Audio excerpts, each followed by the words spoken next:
ইসলামের 5টি স্তম্ভ, এর মধ্যে কালেমা, নামাজ, রোজা, হজ এবং যাকাত। চতুর্থ যে স্তম্ভ, এই জিলকদ মাসে মানুষ হজ করতে যায়, তাম পৃথিবী থেকে মানবগুলো হজ করতে যায় বাইতুল্লাহ, কি বলেন ঠিক কিনা? নবীর রওজায় যায়, নবীর রওজা জিয়ারত করার জন্য। কেন যায়? আল্লাহ রাব্বুল আলামিন বলছে, ধর্ম বর্ণ নির্বিশেষে সমস্ত মানুষের মন, হৃদয়, অন্তর কাবার দিকে আমি ঝুঁকায়া দিছি। সুবহানাল্লাহ। যদি ইহুদিও হয়, ইহুদির মন কাবার দিকে ঝুঁকানো, হিন্দু হলেও কাবার দিকে ঝুঁকানো। কিন্তু মানুষ, হিন্দুদের, অমুসলিমদেরকে আল্লাহ পাক বাইতুল্লাহর দিকে ঢোকা নিষেধ করেছেন, যে তুমি আগে ইসলাম গ্রহণ করো, আগে ইসলাম ঈমান আনো, তারপরে তুমি এই কাবার ভিতরে ঢোকো। ভাইরা আমার, বন্ধুরা আমার, এই কাবা শরীফের ইতিহাস অনেক লম্বা। আল্লাহ রাব্বুল আলামিন হযরত আদম আলাইহিস সালাতু ওয়াস সালাম যখন গন্ধম খেয়ে ফেললেন, মা হাওয়া যখন গন্ধম খেয়ে ফেললেন, গন্ধম খাওয়ার পর আল্লাহ পাক জান্নাত থেকে দুনিয়ার জমিনে পাঠায়া দিলেন। এরকম করে আস্তে আস্তে করে 2000 বছর ধরে ধরে আসমান থেকে, এরকম জান্নাত থেকে দুনিয়ার জমিনে আসতে সময় লাগে 2000 বছর। কয় হাজার বছর? 2000 বছর ধরে আস্তে আস্তে করে দুইজনকে দুই জায়গায় পাঠালেন আল্লাহ পাক, দুই জায়গায় নামায়া দিলেন। আদম আলাইহিস সালাতু ওয়াস সালাম 350 বছর কাঁদলেন। কান্দার পরে যখন বললেন আল্লাহ, আরশের পায়ার মধ্যে লেখা দেখলাম লা ইলাহা ইল্লাল্লাহ মুহাম্মাদুর রাসূলুল্লাহ, তোমার নামের পাশে মুহাম্মদ নামটা বড় প্রিয় নাম মনে হয়, এই প্রিয় নামের উসিলায় আমি তোমার কাছে আমি ক্ষমা চাই, হে আমার রব তুমি ক্ষমা করে দাও।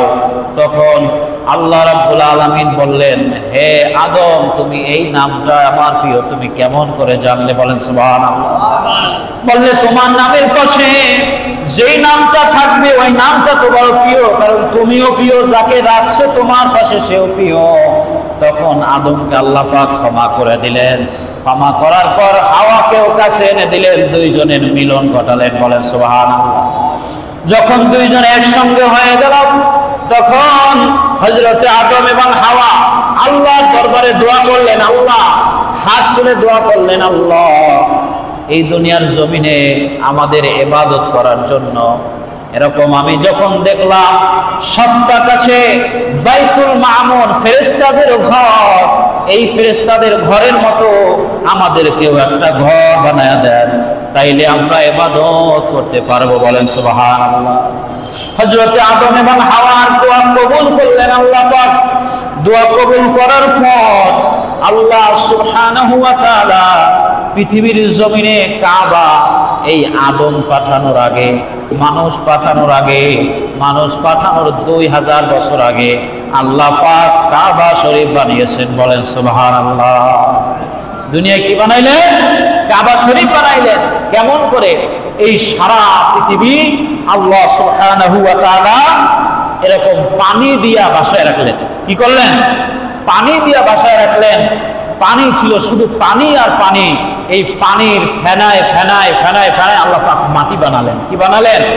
মাটি বানালেন। সেই মাটি দিয়ে আল্লাহ পাক কুদরতি ভাবে বাইতুল্লাহ বানানের কাবা বানাই দিলেন। সুবহানাল্লাহ। সেই কাবাটা আদম আলাইহিস সালাতু ওয়াস সালামকে আল্লাহ পাক দিলেন কুদরতি ভাবে। সেই কাবা যখন পেলেন হযরতে আদম আলাইহিস সালাতু ওয়াস সালাম, কাবা পাওয়ার পর আদম খুশি হয়ে গেলেন, এরকম হাওয়াও খুশি হয়ে গেলেন। সুবহানাল্লাহ। বাইতুল্লাহ পাওয়ার পরে খুশি হয়ে গেলেন। এরপরে আল্লাহ সুবহানাহু ওয়া তাআলা বলেন, ইন্না আউওয়ালা বাইতিন উদিয়া লিন-নাসি লাল্লাযী বিবাক্কাতা মুবারাকাও ওয়া হুদাল লিল-আলামিন। আল্লাহ বলেন, পৃথিবীর সর্বপ্রথম ঘর হলো কাবা, যা মানুষের জন্য হেদায়াত। বলেন সুবহানাল্লাহ। ইন্না আউওয়ালা বাইতিন, নিশ্চয়ই প্রথম ঘর, বাইতিন প্রথম ঘর উদিয়া লিন্নাস, মানুষের জন্য হেদায়াত, সেইটার নাম হলো লাল্লাযী বিবাক্কাতা মুবারাকা ওয়া হুদাল লিল আলামিন, সেইটার নাম হলো কাবা ঘর। বলেন সুবহানাল্লাহ। এই কাবা ঘর সম্পর্কে, এই কাবা আদম আলাইহিস সালাতু ওয়াস সালাম পাওয়ার পর, আদম কাবা পাওয়ার পর 55 বার হজ উমরা করেন। বলেন সুবহানাল্লাহ। কয়বার? 55 বার হজ উমরা করেন।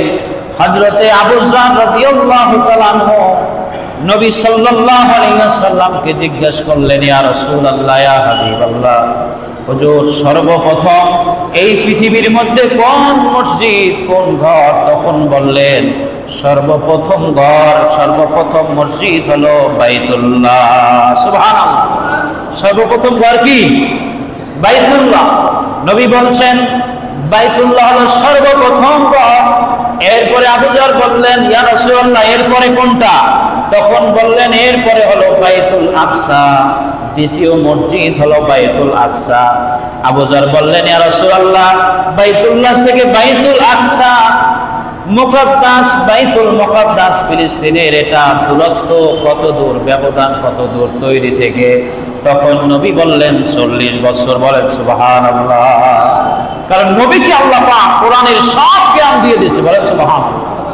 নবীর জবান মোবারক থেকে যেই কথাগুলো বের হতো, সেই কথাগুলো নবী ইচ্ছাই বলতেন না, আল্লাহ বলতে বলতেন তখন বলতেন। সুবহানাল্লাহ। ভাইরা আমার, বন্ধুরা আমার, আল্লাহ রাব্বুল আলামিন হযরতে আদম আলাইহিস সালাতু ওয়াস সালামকে এই কাবা ঘর সুন্দর করে তাওয়াফ করার জন্য বলছেন। আদম তাওয়াফ করতেন, হাওয়া তাওয়াফ করতেন। আস্তে আস্তে করে পৃথিবীর মধ্যে মানুষ আসলো, সবাই তাওয়াফ করলো। সবাই তাওয়াফ করতে করতে এক পর্যায়ে হযরতে শীশ আলাইহিস সালাতু ওয়াস সালাম আদমের সন্তান। বলেন সুবহানাল্লাহ। নাম কি? নবীর নাম কি? হযরতে শীশ আলাইহিস সালাতু ওয়াস সালাম। হযরত আদম আলাইহিস সালাতু ওয়াস সালামের সন্তান হলো শীশ আলাইহিস সালাতু ওয়াস সালাম। হযরত আদম আলাইহিস সালাতু ওয়াস সালামের এই যে শীশ সন্তান, এই শীশ আলাইহিস সালাতু ওয়াস সালাম যাকে বিবাহ করেছেন, তিনি দুনিয়ার কোন রমণী ছিলেন না, তিনি ছিলেন জান্নাতি হুর। বলেন সুবহানাল্লাহ। ঘটনা শুনবেন। ঘটনা হলো হযরত আদম আলাইহিস সালাতু ওয়াস সালাম যখন দুনিয়া থেকে চলে যাবেন, চলে যাওয়ার যখন সময় হয়েছে, তখন আল্লাহ পাক জিবরিল আমিনকে পাঠিয়ে দিলেন। জিবরিল আমিনকে পাঠিয়ে বললেন, দেখো আমার দোস্ত, আমার বন্ধু হযরত আদম আলাইহিস সালাতু ওয়াস সালামের কোনো ইচ্ছা আছে কিনা, কোনো ইচ্ছা আছে কিনা? তখন মৃত্যুর ক্ষণে হযরত আদম আলাইহিস সালাতু ওয়াস সালাম জিবরিল আমিনকে বললেন, আমার একটা ইচ্ছা আছে। ইচ্ছাটা কি? ইচ্ছা হলো আমি জান্নাতে বসে অনেক ফল খেয়েছি। কি খেয়েছি? অনেক ফল খেয়েছি, কিন্তু সেই ফল আমি দুনিয়ায় আসার পর আর খেতে পারি নাই। আমি আর খেতে পারি নাই। আমার ইচ্ছা, আমার মৃত্যুর ক্ষণে, আমার মনে হয় মৃত্যুর সময় ঘনিয়ে আসছে, এই সময় যদি আমি ফল খেতে পারতাম, জান্নাতি ফল খেতে পারতাম, তাহলে আমার হৃদয়টা শীতল হয়ে যেত। আল্লাহর কথা যখন জিবরিল আমিন আল্লাহর সাথে গিয়ে যখন বললেন, আল্লাহ এইটাই তো চাই, জান্নাতের ফল, তখন আল্লাহ পাক একজন হুরকে জিবরিল আমিনের মাধ্যমে, জিবরিল আমিনকে সাথে নিয়ে হুরকে নিয়ে জান্নাতের সব ধরনের ফলগুলো হযরত আদম আলাইহিস সালাতু ওয়াস সালামের সামনে নিয়ে আসলেন। বলেন সুবহানাল্লাহ। সেই হুর যখন দুনিয়া এসেছে, তখন আদম আলাইহিস সালাতু ওয়াস সালামের প্রস্তাবে শীশ আলাইহিস সালাতু ওয়াস সালামের বিবাহ হয়ে গেল। বলেন সুবহানাল্লাহ। বিবাহ দিয়ে দিলেন এই শীশ আলাইহিস সালাতু ওয়াস সালামের বংশেরই আমাদের নবী নূর নবীজি সাল্লাল্লাহু আলাইহি সাল্লাম। বলেন সুবহানাল্লাহ। হযরত আদম আলাইহিস সালাতু ওয়াস সালাম বাইতুল্লাহ নির্মাণ করলেন। আদমের পরে হযরত শীশ আলাইহিস সালাতু ওয়াস সালাম বাইতুল্লাহ নির্মাণ করলেন। সেই বাইতুল্লাহ মানুষ যখন যায়, আল্লাহর কাছে হাজিরা দেয়, লাব্বাইক আল্লাহুম্মা লাব্বাইক, লাব্বাইক লা শারীকা লাকা লাব্বাইক, ইন্নাল হামদা ওয়ান নি'মাতা লাকা ওয়াল মুলক লা শারীকা লাক। হে আল্লাহ, আমি আপনার দরবারে হাজির। বলেন সুবহানাল্লাহ। কত মানুষ হজের জন্য সারা দুনিয়া থেকে মানুষ বাইতুল্লাহর দিকে এই সময়ে যাচ্ছে। গিয়ে আল্লাহর দরবারে এই হাজিরা দিচ্ছে। কি বলেন ঠিক কিনা? যখন বাইতুল্লাহ মানুষ তাওয়াফ করে তখন তার নজর এবং তার অন্তর থাকে বাইতুল্লাহর দিকে। কি বলেন ঠিক কিনা? বাইতুল্লাহর এত আবেগ, আল্লাহ পাক বাইতুল্লাহকে এত আবেগ দিয়ে সৃষ্টি করেছেন, বানিয়েছেন, বাইতুল্লাহর দিকে তাকাইলে চোখের পানি কেউ ধরে রাখতে পারে না। সুবহানাল্লাহ। যারা হজ করছে তারা জানে বাইতুল্লাহর দিকে তাকাইছে আর তাওয়াফ করছে, চোখ দিয়ে পানি আসে নাই এমন কেউ বলতে পারবে না। হাজার হাজার কোটি কোটিও যদি খুন করে বাইতুল্লাহ যায়, গেলে পরে বাইতুল্লাহ দেখলে তার চোখ দিয়ে পানি আসতে হবে। কি ঠিক কিনা বলেন? আমার কথা নয়, আল্লাহ বলছেন এই বাইতুল্লাহ আমি মায়া দিয়ে বানাইছি। কি দিয়া? মায়া দিয়ে বানাইছি। আল্লাহ পাক এই বাইতুল্লাহর মধ্যে এমন একটা মায়া দিলেন, হযরত আদমের পরে হযরত শীশ আলাইহিস সালাতু ওয়াস সালাম এই কাবা শরীফ পুনরাবার নির্মাণ করেন। কাবা শরীফ এরকম করে পৃথিবীর জমিনে পথ দেখানো কোনো কিছুই ছিল না। মানুষ যদি রাস্তা ভুলে যেত, এরকম মানুষকে এই দুনিয়ার জমানায় রাস্তা ভুলে গেলে একজনকে জিজ্ঞাসা করলে পরে সে রাস্তা দেখাইয়া দিবে, ঠিক কিনা? কিন্তু পশু পাখি যখন পৃথিবীর জমিনে যখন পথ হারা হয়ে যায়, তখন এই বাইতুল্লাহ কুদরতি ভাবে তাকে পথ দেখায় দেয়। সুবহানাল্লাহ। পশু পাখিকে যখন এরকম পথ দেখায় দিবে, এই বাইতুল্লাহ মানুষকেও হেদায়েতের রাস্তা দেখায় দেয়। সুবহানাল্লাহ। ভাইরা আমার, বন্ধুরা আমার, হযরত নূহ আলাইহিস সালাতু ওয়াস সালামের প্লাবন আসলো। শীশ আলাইহিস সালাতু ওয়াস সালামের পরে হাজার হাজার বছর চলে গেল। এরপরে হযরত নূহ আলাইহিস সালাতু ওয়াস সালাম আসলেন। হযরত নূহ আলাইহিস সালাতু ওয়াস সালাম আসার পর এরকম করে ৯৫০ বছর এরকম করে দাওয়াত দিলেন। দিতে দিতে কোনো মানুষ কি হয় না, দাওয়াত কবুল করে না। খুব অল্প সংখ্যক মানুষ, ১৩ জন মানুষ এরকম করে তার দাওয়াত কবুল করলো। হযরত নূহ আলাইহিস সালাতু ওয়াস সালামকে মারতো, এরকম কি মারতো, মেরে পাহাড়ের পাশে নিয়ে এরকম খাতা পেঁচাইয়া তাকে রাইখা দিত। আবার আল্লাহ পাক তাকে সুস্থ করতেন, আবার কওমের কাছে যাইতেন, যাওয়ার পর দাওয়াত দিতেন, আবার তাকে মারত। তার কথা কেউ শুনতো না। এমন একজন নবী নূহ আলাইহিস সালাতু ওয়াস সালাম, যিনি বলছেন আল্লাহ একজন কাফের, একজন অমুসলিমও যেন এই দুনিয়ার জমিনে না থাকে, সব ধ্বংস করে দেন। এরপরে আল্লাহ পাক এই নূহ আলাইহিস সালাতু ওয়াস সালামকে বললেন, তুমি একটা নৌকা বানায় দাও। কি বানায় দাও? নৌকা বানাও, সহযোগিতা যা লাগে আমি করব। নৌকা বানায় দিলেন। ৮০ জন এরকম মানুষ নিয়ে জোড়ায় জোড়ায় সব এরকম পশু পাখি সবকিছু জোড়ায় নিয়ে এরকম আল্লাহর হুকুমে হযরত নূহ আলাইহিস সালাতু ওয়াস সালাম নৌকা ছেড়ে দিলেন। কি করে দিলেন? নৌকা ছেড়ে দিলেন। হযরত নূহ আলাইহিস সালাতু ওয়াস সালামের এই প্লাবন চলে ১৫০ দিন। কতদিন? ১৫০ দিন পর্যন্ত এই প্লাবন চলতে থাকে। এই প্লাবনে হযরত নূহ আলাইহিস সালাতু ওয়াস সালামের সন্তান, সেই সন্তানকে বলছিলেন তুমি আমাদের সাথে আসো, তুমি কাফেরদের সাথে মিলিত হও না। আল্লাহ পাক সূরা হুদের মধ্যে বলছেন ওয়াহিয়া তাজরি বিহিম ফি মাউজিন কাল জিবাল। আল্লাহ রাব্বুল আলামিন এই পর্বতের বিশাল বিশাল পর্বতের ন্যায় বিশাল তরঙ্গ, বিশাল ঢেউ যখন দিয়ে দিলেন, আর সন্তান নূহ আলাইহিস সালাতু ওয়াস সালামের ছেলেকে যখন আসতে বললেন নূহ আলাইহিস সালাতু ওয়াস সালামের কাছে, সে বললেন না আমি আসবো না।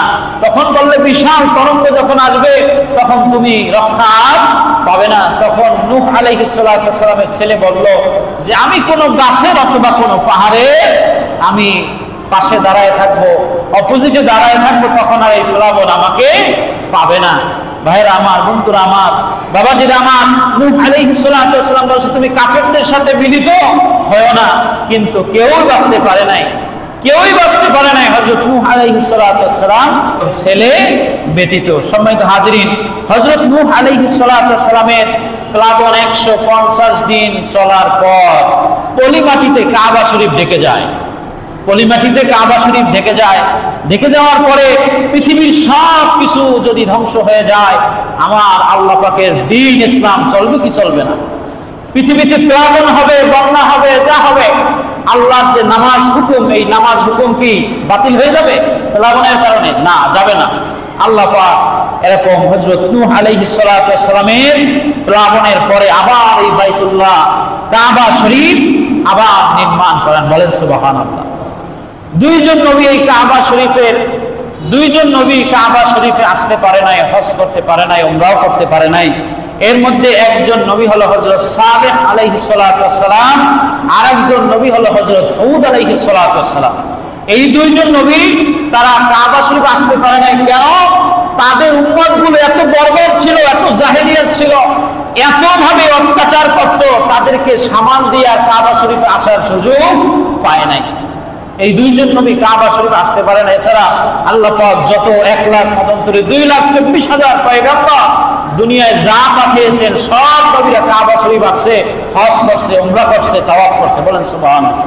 ভাইরা আমার, বন্ধুরা আমার, এরকম করে যখন এরকম নূহ আলাইহিস সালাতু ওয়াস সালামের 150 দিন প্লাবন যখন শেষ হলো, তখন আল্লাহ সুবহানাহু ওয়া তাআলা হযরত ইব্রাহিম আলাইহিস সালাতু ওয়াস সালামকে ইলহাম করলেন, হে ইব্রাহিম, তুমি, ইব্রাহিম আলাইহিস সালাম সিরিয়ার শাম দেশে ছিলেন তখন, সেই শাম দেশ থেকে আল্লাহ সুবহানাহু ওয়া তাআলা তাকে হুকুম করলেন, তুমি মক্কায় চলে যাও, মক্কায় গিয়ে আমার ঘর বাইতুল্লাহ তুমি আবার পুনরায় নির্মাণ করো। বলেন সুবহানাল্লাহ। সেই শাম দেশ থেকে আসলেন, আস্তে আস্তে আস্তে আস্তে যখন মক্কায় পৌঁছলেন, তখন আল্লাহর দরবারে বললেন, হে রব্বুল আলামিন, আমি কেমন করে তোমার বাইতুল্লাহ কাবা ঘর এটা কোথায় আছে? কোন এই দুনিয়ায় আমরা যদি কোনো জায়গা খুঁজতে চাই, জমিন খুঁজতে যাই, তখন দাগ নাম্বার দরকার, খতিয়ান দরকার, ঠিক কিনা বলেন? কিন্তু ইব্রাহিম আলাইহিস সালাতু ওয়াস সালাম বললেন, আমার কাছে তো কিছু নাই, আল্লাহ আমি কেমন করে তোমার ঘর বাইতুল্লাহ আমি খুঁজবো, কেমন করে নির্মাণ করব? তখন বললেন, এটা আমি তোমাকে রাস্তা বাতায় দেব, তুমি কেমন করে করবে। সুবহানাল্লাহ। হযরত ইব্রাহিম আলাইহিস সালাতু ওয়াস সালামকে আল্লাহ পাক বললেন, এক খণ্ড মেঘ আমি তোমার সাথে সাথে আমি দিয়ে দিব, মেঘ খণ্ড যেই জায়গায় পড়বে, যত দূর পড়বে তত দূর হলো আমার ঘর। সুবহানাল্লাহ। আল্লাহ পাকের ঘর কোন জায়গায়? মেঘ তোমাকে নির্ণয় করে দিবে, মেঘ তোমাকে রাস্তা দেখায় দেবে। সুবহানাল্লাহ। ভাইরা আমার, বন্ধু আমার, এখন এই বাইতুল্লাহ মেঘ যখন কাবার উপরে যখন স্থির হয়ে গেল, হযরত ইব্রাহিম আলাইহিস সালাতু ওয়াস সালাম ডাক দিলেন, এরকম করে সুন্দরভাবে বাইতুল্লাহ কাবা ঘর যতটুকু তত দূর ডাক দিয়ে সুন্দর করে এখন নির্মাণ করবে। আল্লাহর কাছে বললেন, আল্লাহ আমি কেমন করে এই বাইতুল্লাহ নির্মাণ করব, কোথায় আমি পাথর পাবো? তখন আল্লাহ পাক বললেন, এই পৃথিবীর মধ্যে 6,500 পাহাড় আছে। কয় হাজার? 6,500 পাহাড় আছে। সেই 6,500 পাহাড়ের মধ্য থেকে 5টি পাহাড় থেকে আমি আল্লাহ সুবহানাহু ওয়া তাআলা তোমাকে বাইতুল্লাহ নির্মাণ করার আদেশ দিয়েছি। সুবহানাল্লাহ। কয়টা? 5টা পাহাড়, 6,500 পাহাড়। এই পাহাড় কোথায় আছে? 5টা পাহাড় খুঁজা কেমনি করবে? আল্লাহ পাক বললেন, 1 নম্বর হলো জাবালে তুর। 1 নম্বর কি? জাবালে তুর। 2 নম্বর হলো জাবালে জুদি পাহাড়, এরপরে লেবানন পাহাড়, জর্দানের জুতি পাহাড়, এরপরে গারে হেরার পাহাড়। এই 5টা পাহাড়, এই 5টা পাহাড়ের পাথর নিয়ে হে ইব্রাহিম তুমি আমার ঘর বাইতুল্লাহ নির্মাণ করো। তখন আল্লাহ পাকের কাছে ইব্রাহিম বললেন, হে রব, আমি কেমন করে এই 5টা পাহাড় থেকে আমি পাথর আনবো? আনতে তো অনেক সময় দরকার। তখন বললেন, হে ইব্রাহিম, তুমি আমার কাছে মত জানতে চেয়েছো, আমি তোমার কাছে খুশি হয়েছি। তুমি এই কাবা চত্বরে বসে, বাইতুল্লাহে বসে তুমি হুকুম করো, 5টা পাহাড়ের পাথর বাইতুল্লাহ নির্মাণের জন্য চলে আসো, দেখবে পাথরগুলো উড়ে উড়ে তোমার কাছে চলে আসবে। সুবহানাল্লাহ। উড়ে উড়ে চলে আসবে পাথর। ইব্রাহিম আলাইহিস সালাতু ওয়াস সালামের কথা অনুযায়ী 5টা পাহাড় থেকে এরকম পাথর আসলেন, ইব্রাহিম আলাইহিস সালাতু ওয়াস সালাম এরকম করে বাইতুল্লাহ আপনার নির্মাণ করলেন, পুনঃ আবার নির্মাণ করলেন। বলতে পারেন যে পাথর কিভাবে ওড়ে? পাথর আল্লাহর ভয়ে কাঁদে। পাথর থেকে যেই পানি বের হয় সেই পাথরের পানিতে ঝর্ণা বয়ে যায়। সুবহানাল্লাহ। এটা আল্লাহ পাক কোরআনে বলছে, ওয়া ইন্না মিনহা লামা ইয়াশাক্কাকু ফায়াখরুজু মিনহুল মা ওয়া ইন্না মিনহা লামা ইয়াহবিতু মিন খাশিয়াতিল্লাহ। আল্লাহ পাক বলেন, নিশ্চয়ই পাথরের মধ্যে, আল্লাহ সুবহানাহু ওয়া তাআলা বলেন, পাথরের মধ্যে নিশ্চয়ই কিছু আছে। পাথরের মধ্যে আমি নিশ্চয়ই কিছু রেখেছি, এর থেকে নহর উদ্ভাসিত হয়, নহর পানি বের হয়। বলেন সুবহানাল্লাহ। এবং ওই পাথর চূর্ণ বিচূর্ণ হয়ে যায়। এমনকি আমি আল্লাহর ভয়ে পাথর কাঁদে, কিন্তু মানুষ আল্লাহর ভয়ে কাঁদে না। কি ঠিক কিনা? পাথর আল্লাহর ভয়ে কাঁদে, কিন্তু মানুষ কাঁদে না। পাথর চূর্ণ বিচূর্ণ হয়ে যায়, পাথর মানুষকে পানি বহমান করে দেয়, ঝর্ণা দিয়ে দেয়, কিন্তু মানুষ আল্লাহর ভয়ে কাঁদে না। সম্মানিত ভাইয়েরা আমার, মাকামে ইব্রাহিম আলাইহিস সালাতু ওয়াস সালাম যখন বাইতুল্লাহ নির্মাণ করলেন, এই দুনিয়ার জগতে এখন লিফট আছে, কত কিছু আছে, সিঁড়ি আছে, কিন্তু তখন সিঁড়ি ছিল না। মাকামে ইব্রাহিম লিফটের মাধ্যমে ইব্রাহিম আলাইহিস সালাতু ওয়াস সালাম ওই মাকামে ইব্রাহিম পাথরের মাধ্যমে এরকম সুন্দর করে বাইতুল্লাহ নির্মাণ করে। সুবহানাল্লাহ। পাথর যখন যতটুকু দরকার ততটুকু পর্যন্ত এরকম করে উঠে যায়, যেই জায়গায় পাথর দেওয়া দরকার সেই জায়গায় পাথর দেয়। ইব্রাহিম আলাইহিস সালাতু ওয়াস সালামের সঙ্গে ছিল তার সন্তান হযরতে ইসমাঈল আলাইহিস সালাতু ওয়াস সালাম। এই দুইজনে বাইতুল্লাহ ঘর, আল্লাহর ঘর, কাবা ঘর নির্মাণ করলেন। কাবা ঘর নির্মাণ করার পর এইবার আল্লাহর কাছে বলেন, وَإِذْ يَرْفَعُ إِبْرَاهِيمُ الْقَوَاعِدَ مِنَ الْبَيْتِ وَإِسْمَاعِيلُ رَبَّنَا تَقَبَّلْ مِنَّا إِنَّكَ أَنْتَ السَّمِيعُ الْعَلِيمُ।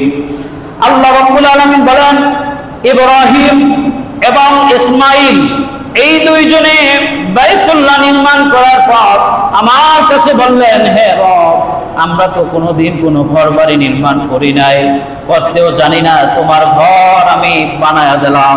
দেখো হে মালিক, ভুল ত্রুটি ক্ষমা করে তুমি কবুল করে নাও। সুবহানাল্লাহ। ইব্রাহিম আলাইহিস সালাতু ওয়াস সালাম বাইতুল্লাহ নির্মাণ করলেন। নির্মাণ করার পর হযরত ইব্রাহিম আলাইহিস সালাতু ওয়াস সালাম আল্লাহর দরবারে দোয়া করলেন, রব্বানা ওয়াবআথ ফীহিম রাসূলাম মিনহুম ইয়াতলু আলাইহিম আয়াতিকা ওয়া ইউআল্লিমুহুমুল কিতাবা ওয়াল হিকমা ওয়া ইউযাক্কিহিম ইন্নাকা আনতাল আজিজুল হাকীম। ইব্রাহিম বললেন, হে রব, আমি বাইতুল্লাহ নির্মাণ করলাম, আল্লাহ আমার বংশ থেকে এমন এক রাসূল বের করেন, এমন এক মানুষ বের করেন, এমন এক নবী বের করেন, যিনি মানুষের কাছে আপনার আয়াত তেলাওয়াত করবে, মানুষগুলো হেদায়েত হয়ে যাবে। বলেন সুবহানাল্লাহ। মানুষগুলো সংশোধন হয়ে যাবে। আল্লাহ সুবহানাহু ওয়া তাআলা অপরিসীম ক্ষমতাবান, পরাক্রমশালী, প্রভাময়। আল্লাহর চাইতে কেউ বড় শক্তিশালী নাই। কি আছে নাকি? নাই। আল্লাহর কাছে বলছে, আল্লাহ এমন একজন রাসূল বানায় দেন। সেই রাসূল হলো আমাদের নবী, আপনার নবী বিশ্বনবী সাল্লাল্লাহু আলাইহি ওয়াসাল্লামকে আল্লাহ পাক এই বংশে বানায়া দিলেন। এবং দেখেন, আল্লাহ পাক এই নবীকে কোরআন দিলেন। এই কোরআন নবী মানুষের মাঝে তেলাওয়াত করেছেন। সেই কোরআন তেলাওয়াত শুনে মানুষ হেদায়েত হয়েছে, সংশোধন হয়েছে। কিয়ামত পর্যন্ত এই কোরআন থাকবে এবং মানুষ সংশোধন হবে। কি বলেন, ঠিক কিনা? আল্লাহ পাক আমাদেরকে এই বাইতুল্লাহর প্রতি মহব্বত, ভালোবাসা বাড়ায় দেখ। সকলে বলি আমিন। এই বাইতুল্লাহ প্রতি আমাদের হজ করতে হবে। আমাদের কি করতে হবে? হজ করতে হবে। হজ যাদের ফরজ হয়েছে, হজ যাদের ফরজ হয়েছে তাদের কি করতে হবে? হজ করতে হবে। অনেকে হজ না করেই মরে গেছে, টাকা পয়সা আছে কিন্তু হজ করতে যায় না। আল্লাহ নবী বলে, তোমাদের জন্য আল্লাহ পাক হজ ফরজ করেছে যার এই বাড়ি থেকে বাইতুল্লাহ পর্যন্ত গিয়ে হজের কার্যক্রমগুলো সমাপ্ত করে আবার আসার খরচা দিয়ে আসে, ওই ব্যক্তির জন্যই হজ ফরজ। কিন্তু যদি না করে, সে মুনাফিক হয়ে মরুক, মুশরিক হয়ে মরুক, কাফের হয়ে মরুক, ইহুদি হয়ে মরুক, নাসারা হয়ে মরুক, এতে আমার কোনো আপত্তি নাই, আল্লাহর কোনো আপত্তি নাই। এই জন্য আমাদের যাদের হজ ফরজ হয়েছে, আমাদের উচিত হবে আমাদেরকে হজ করা। আল্লাহ পাক আমাদেরকে কবুল করুক এবং হজ করার তৌফিক দান করুক। সকলে বলি আমিন।